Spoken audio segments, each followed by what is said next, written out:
ओम बृहस्पते नमः। बृहस्पतिवार व्रत कथा।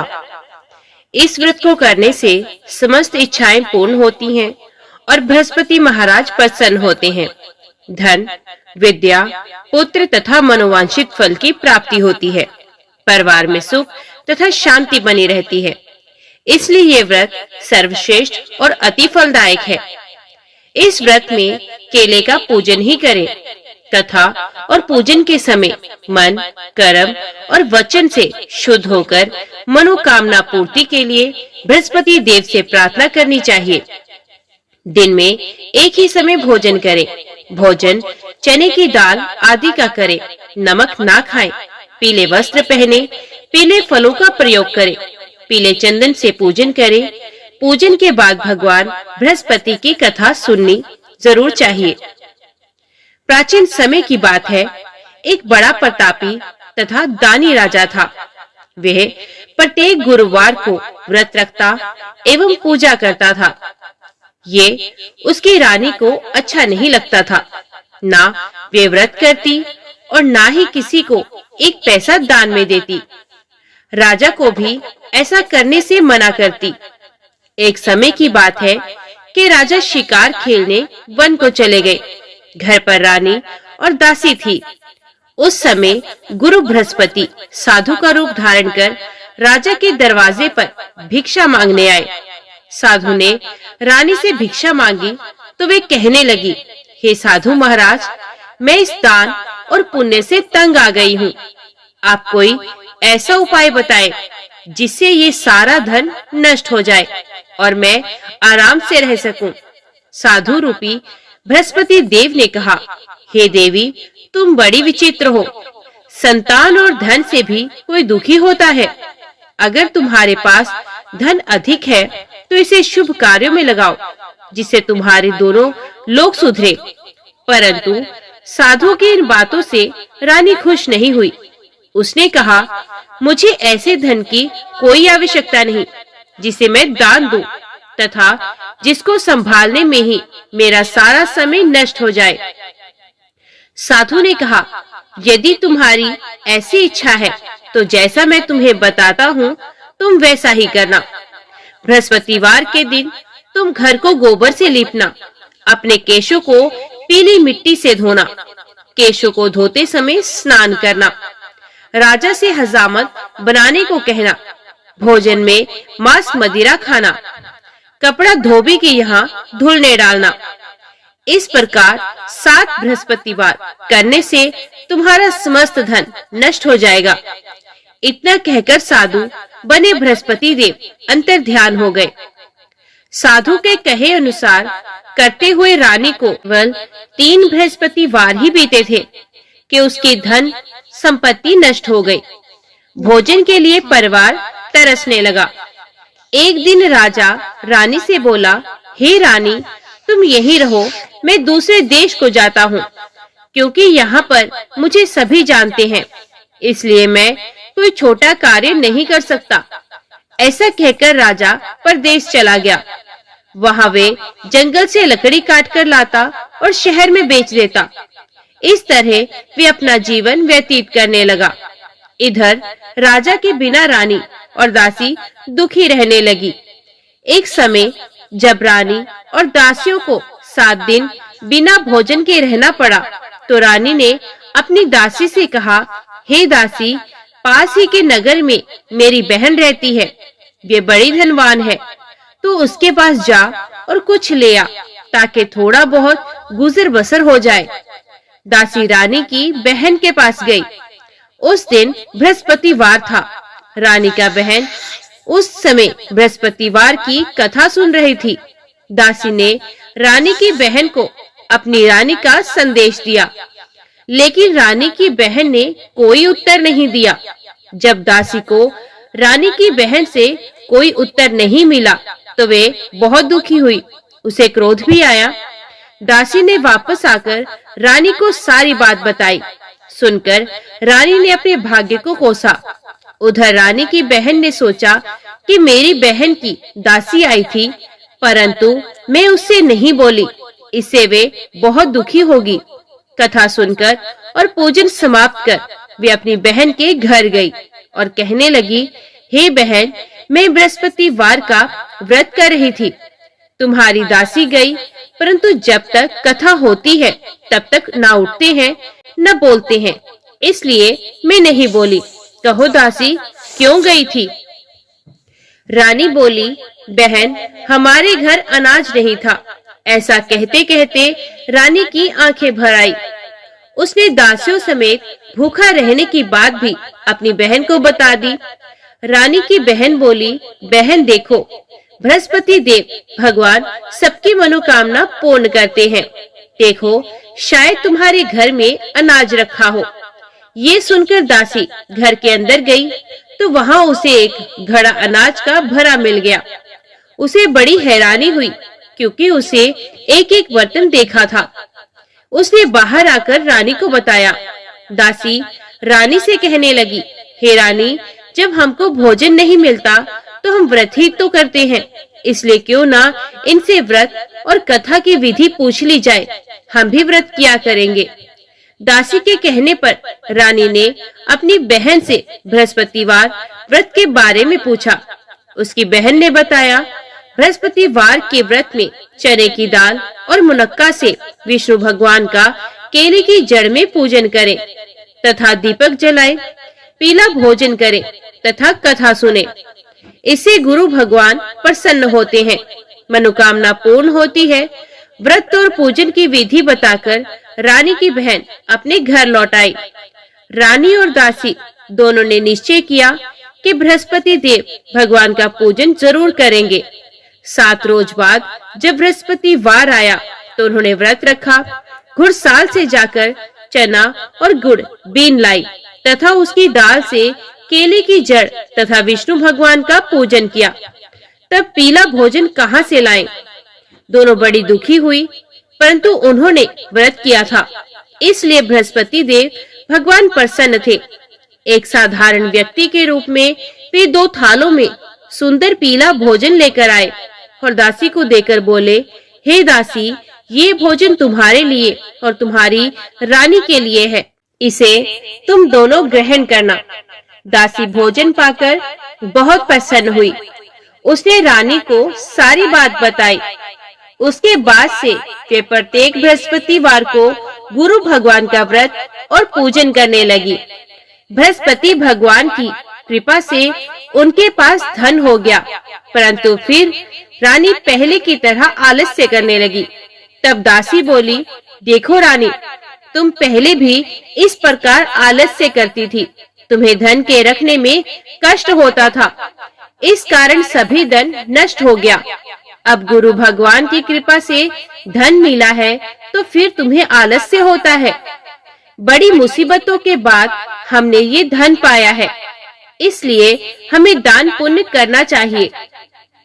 अब तो तुम भूखे मनुष्यों को भोजन कराओ, प्याओ लगवाओ, ब्राह्मणों को दान दो, कुआं, तालाब, बावड़ी आदि का निर्माण कराओ, मंदिर, पाठशाला बनवाकर ज्ञान दान दो, कुंवारी कन्याओं का विवाह कराओ, अर्थात धन को शुभ कार्यों में खर्च करो, जिससे तुम्हारे कुल का यश बढ़े तथा स्वर्ग प्राप्त हो और पितृ प्रसन्न हो। दासी की बात मानकर रानी शुभ कर्म करने लगी और उसका यश फैलने लगा। एक दिन रानी और दासी आपस में विचार करने लगी कि ना जाने राजा किस दशा में होंगे, उनकी कोई खोज खबर भी नहीं है। उन्होंने श्रद्धा पूर्वक गुरु बृहस्पति देव भगवान से प्रार्थना की कि राजा जहाँ कहीं भी हो शीघ्र वापस आ जाए। उधर राजा परदेश में बहुत दुखी रहने लगा। वे प्रतिदिन जंगल में लकड़ी बीन कर लाता और उसे शहर में बेचकर अपने दुखी जीवन को बड़ी कठिनता से व्यतीत करता। एक दिन दुखी हो अपनी पुरानी बातों को याद करके वे रोने लगा और उदास हो गया। उसी समय राजा के पास बृहस्पति देव साधु के वेश में आकर बोले, हे लकड़हारे, तुम इस सुनसान जंगल में किस चिंता में बैठे हो, मुझे बताओ। ये सुन राजा के नेत्रों में जल भर आया। साधु की वंदना कर राजा ने अपनी संपूर्ण कहानी सुना दी। महात्मा दयालु होते हैं। वे राजा से बोले, हे राजा, तुम्हारी पत्नी ने बृहस्पति देव के प्रति अपराध किया था, जिसके कारण तुम्हारी ये दशा हुई। अब तुम चिंता मत करो, भगवान तुम्हें पहले से अधिक धन देंगे। देखो, तुम्हारी पत्नी ने बृहस्पतिवार का व्रत प्रारंभ कर दिया है। अब तुम भी बृहस्पतिवार का व्रत करके चने की दाल व गुड़ जल के लोटे में डालकर केले का पूजन करो, फिर कथा कहो या फिर सुनो। भगवान तुम्हारी सब मनोकामनाएं पूर्ण करेंगे। साधु की बात सुनकर राजा बोला, हे प्रभु, लकड़ी बेचकर तो इतना पैसा भी नहीं बचता जिससे भोजन के उपरांत कुछ बचा सकूं। मैंने रात्रि में अपनी रानी को व्याकुल देखा है। मेरे पास कोई साधन नहीं जिससे उसका समाचार जान सकूं। फिर मैं कौन सी कहानी कहूं, ये भी मुझको मालूम नहीं। साधु ने कहा, हे राजा, मन में बृहस्पति भगवान के पूजन व्रत का निश्चय करो। वे स्वयं तुम्हारे लिए कोई राह बना देंगे। बृहस्पतिवार के दिन तुम रोजाना की तरह लकड़ियां लेकर शहर में जाना। तुम्हें रोज से दुगुना धन मिलेगा, जिससे तुम भली भांति भोजन कर लोगे तथा बृहस्पति देव की पूजा का सामान भी आ जाएगा। जो तुमने बृहस्पतिवार की कहानी के बारे में पूछा है, वे कुछ इस प्रकार है। प्राचीन काल में एक बहुत ही निर्धन ब्राह्मण था। उसने कोई संतान नहीं थी। वे नित्य पूजा पाठ करता। उसकी स्त्री न स्नान करती, न किसी देवता का पूजन करती थी। इस कारण ब्राह्मण देवता बहुत दुखी रहते थे। भगवान की कृपा से ब्राह्मण के यहाँ एक कन्या उत्पन्न हुई। कन्या बड़ी होने लगी। प्रातः स्नान करके वे भगवान विष्णु का जप करती। बृहस्पतिवार का व्रत भी करने लगी। पूजा पाठ समाप्त कर पाठशाला जाती तो अपनी मुट्ठी में जौ भर के ले आती और पाठशाला के मार्ग में डालती जाती। लौटते समय वही जौ स्वर्ण के हो जाते तो उनको बीनकर घर ले आती।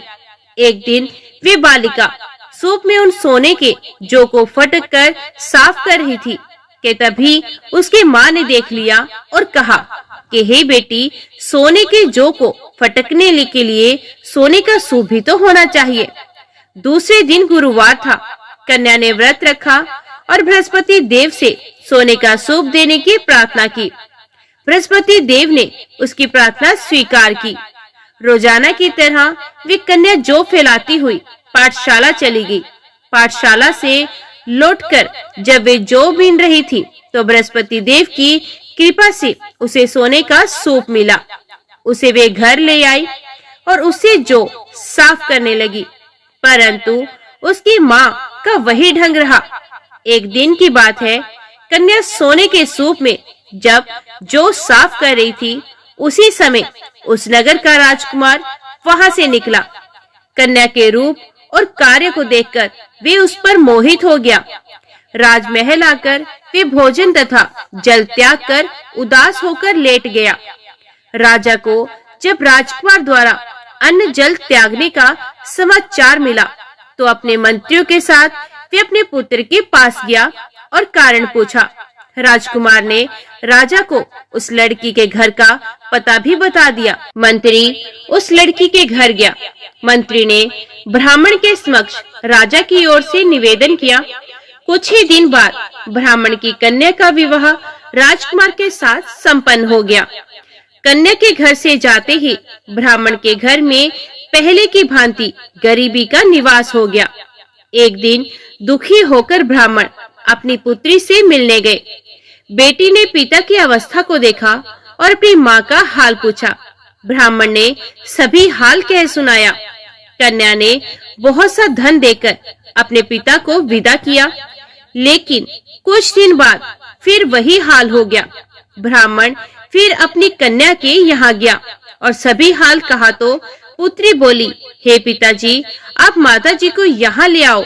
मैं उन्हें वे विधि बता दूंगी जिससे गरीबी दूर हो जाएगी। ब्राह्मण देवता अपनी स्त्री को साथ लेकर अपनी पुत्री के पास राजमहल पहुँचे तो पुत्री अपनी माँ को समझाने लगी, हे माँ, तुम प्रातःकाल स्नान आदि करके विष्णु भगवान का पूजन करो तो सब दरिद्रता दूर हो जाएगी। परंतु उसकी माँ ने उसकी एक भी बात नहीं मानी। वे प्रातःकाल उठकर अपनी पुत्री की बची जूठन को खा लेती थी। एक दिन उसकी पुत्री को बहुत गुस्सा आया। उसने अपनी माँ को एक कोठरी में बंद कर दिया।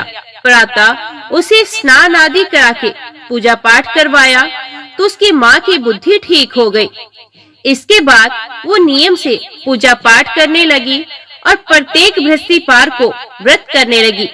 इस व्रत के प्रभाव से मृत्यु के बाद वे स्वर्ग को गई। वे ब्राह्मण भी सुख पूर्वक इस लोक का सुख भोगकर स्वर्ग को प्राप्त हुआ। इस तरह कहानी कहकर साधु बने देवता वहां से अंतर्ध्यान हो गए। धीरे धीरे समय व्यतीत होने पर फिर बृहस्पतिवार का दिन आया। राजा जंगल से लकड़ी काटकर शहर में बेचने गया। उसे उस दिन और दिनों से अधिक धन मिला। राजा ने चना, गुड़ आदि लाकर बृहस्पतिवार का व्रत किया। उस दिन से उसके सभी कलेश दूर हुए। परंतु जब अगले गुरुवार का दिन आया तो वे बृहस्पतिवार का व्रत करना भूल गया। इस कारण बृहस्पति भगवान नाराज हो गए। उस दिन उस नगर के राजा ने विशाल यज्ञ का आयोजन किया था तथा अपने समस्त राज्य में घोषणा करवा दी थी कि सभी मेरे यहाँ भोजन करने आए, किसी के घर चूल्हा ना जले। इस आज्ञा को जो ना मानेगा उसको फांसी दे दी जाएगी। राजा की आज्ञा अनुसार राज्य के सभी वासी राजा के भोज में सम्मिलित हुए, लेकिन लकड़हारा कुछ देर से पहुंचा, इसलिए राजा उसको अपने साथ महल में ले गए। तब राजा लकड़हारे को भोजन करा रहे थे तो रानी की दृष्टि उस खूंटी पर पड़ी जिस पर उसका हार लटका हुआ था। उसे हार खूंटी पर लटका दिखाई नहीं दिया।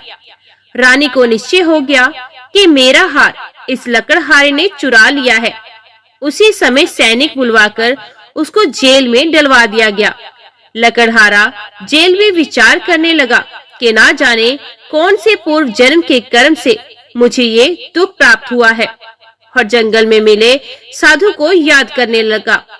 तत्काल बृहस्पति देव साधु के रूप में प्रकट हो गए और कहने लगे, अरे मूर्ख, तूने बृहस्पति देवता की कथा नहीं कही, उसी कारण तुझे ये दुख प्राप्त हुआ।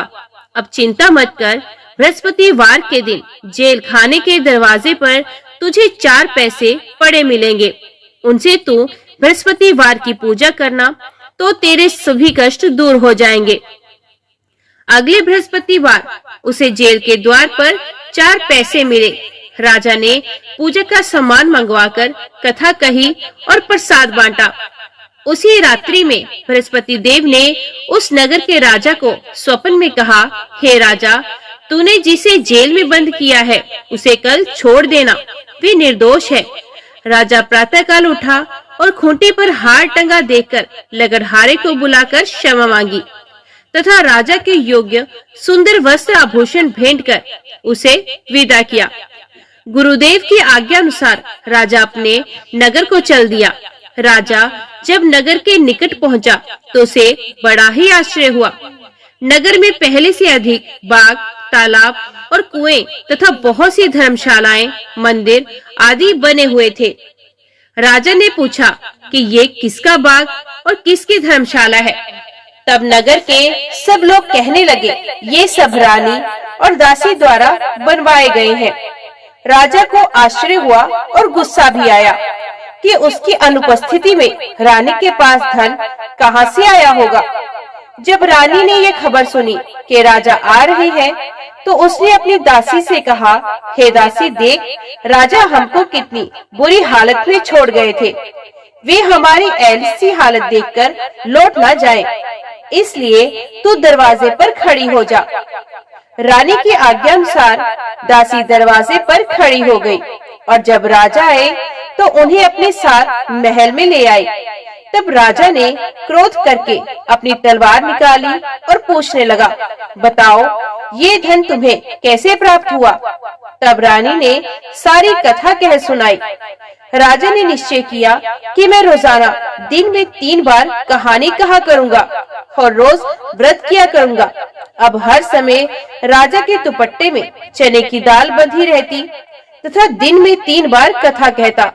एक रोज राजा ने विचार किया कि चलो अपनी बहन के यहाँ हो आऊं। इस तरह का निश्चय कर राजा घोड़े पर सवार हो अपनी बहन के यहाँ चला गया। मार्ग में उसने देखा कि कुछ आदमी एक मुर्दे को लिए जा रहे हैं। उन्हें रोककर राजा कहने लगा, अरे भाइयों, मेरी बृहस्पतिवार की कथा सुन लो। वे बोले, लो, हमारा तो आदमी मर गया है, इसको अपनी कथा की पड़ी है। परंतु कुछ आदमी बोले, अच्छा कहो, हम तुम्हारी कथा भी सुनेंगे। राजा ने दाल निकाली और कथा कहनी शुरू कर दी। जब कथा आधी हुई तो मुर्दा हिलने लगा और जब कथा समाप्त हुई तो राम राम करके वे मुर्दा खड़ा हो गया। राजा आगे बढ़ा, उसे चलते चलते शाम हो गई। आगे मार्ग में उसे एक किसान खेत में हल चलाता मिला। राजा ने उससे कथा सुनने का आग्रह किया, लेकिन वे नहीं माना। राजा आगे चल पड़ा। राजा के हटते ही बैल पछाड़ खाकर गिर गए तथा किसान के पेट में बहुत जोर से दर्द होने लगा। उसी समय किसान की माँ रोटी लेकर आई। उसने जब देखा तो अपने पुत्र से सब हाल पूछा। बेटे ने सभी हाल बता दिया। बुढ़िया दौड़ी दौड़ी उस घुड़सवार के पास पहुंची और उससे बोली, मैं तेरी कथा सुनूंगी, तू अपनी कथा मेरे खेत पर ही चलकर कहना। राजा ने लौटकर बुढ़िया के खेत पर जाकर कथा कही, जिसके सुनते ही बैल खड़े हो गए तथा किसान के पेट का दर्द भी बंद हो गया। राजा अपनी बहन के घर पहुंच गया। बहन ने भाई की खूब मेहमानबाजी की। दूसरे रोज प्रातःकाल राजा जागा तो वे देखने लगा कि सब लोग भोजन कर रहे हैं। राजा ने अपनी बहन से जब पूछा, ऐसा कोई मनुष्य है जिसने भोजन नहीं किया हो, जो मेरी बृहस्पतिवार की कथा सुन ले? बहन बोली, हे भैया, ये देश ऐसा ही है। यहाँ लोग पहले भोजन करते हैं, बाद में कोई अन्य काम करते हैं। फिर वे एक कुम्हार के घर गई, जिसका लड़का बीमार था। उसे मालूम हुआ कि उसके यहाँ 3 दिन से किसी ने भोजन नहीं किया है। रानी ने अपने भाई की कथा सुनने के लिए कुम्हार से कहा। वे तैयार हो गया। राजा ने जाकर बृहस्पतिवार की कथा कही, जिसको सुनकर उसका लड़का ठीक हो गया। अब तो राजा को प्रशंसा मिलने लगी। एक दिन राजा ने अपनी बहन से कहा, हे बहन, मैं अपने घर जाऊंगा, तुम भी तैयार हो जाओ। राजा की बहन ने अपनी सास से अपने भाई के साथ जाने की आज्ञा मांगी। सास बोली, हाँ चली जा, मगर अपने लड़कों को मत ले जाना, क्योंकि तेरे भाई के कोई संतान नहीं होती। बहन ने अपने भाई से कहा, हे भैया, मैं तो चलूंगी, मगर कोई बालक नहीं जाएगा। अपनी बहन को भी छोड़कर दुखी मन से राजा अपने नगर को लौट आया। राजा ने अपनी रानी से सारी कथा कथाई और बिना भोजन किए वे छैया पर लेट गया। रानी बोली, हे प्रभु, बृहस्पति देव ने हमें सब कुछ दिया है, वे हमें संतान भी अवश्य देंगे।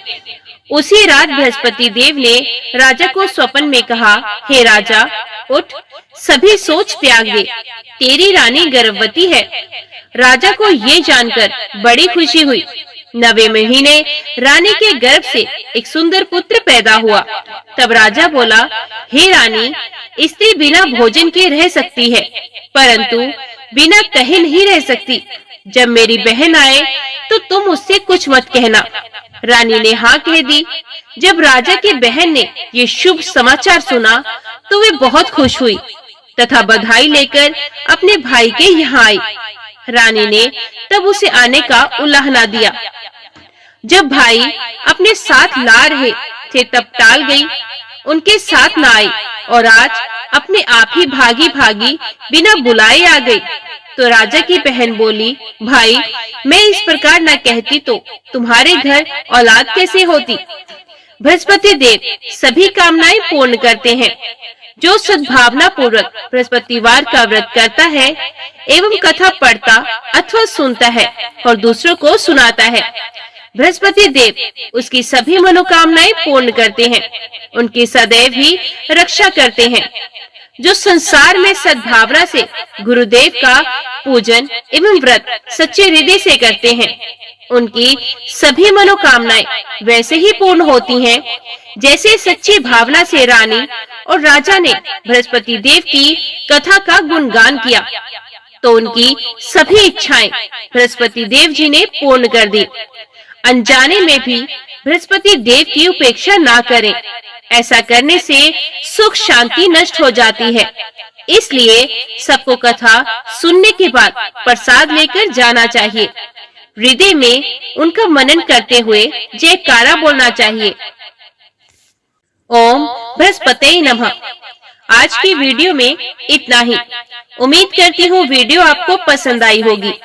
वीडियो पसंद आई हो तो वीडियो को लाइक और चैनल को सब्सक्राइब जरूर कीजिएगा। जय श्री कृष्णा लिखकर कमेंट बॉक्स में अपनी हाजिरी और अपने सुझाव देना ना भूलिएगा। तो मिलते हैं अगली कथा अगली वीडियो के साथ। तब तक के लिए देखते व सुनते रहिए। जय मां कंजक, जय माता दी।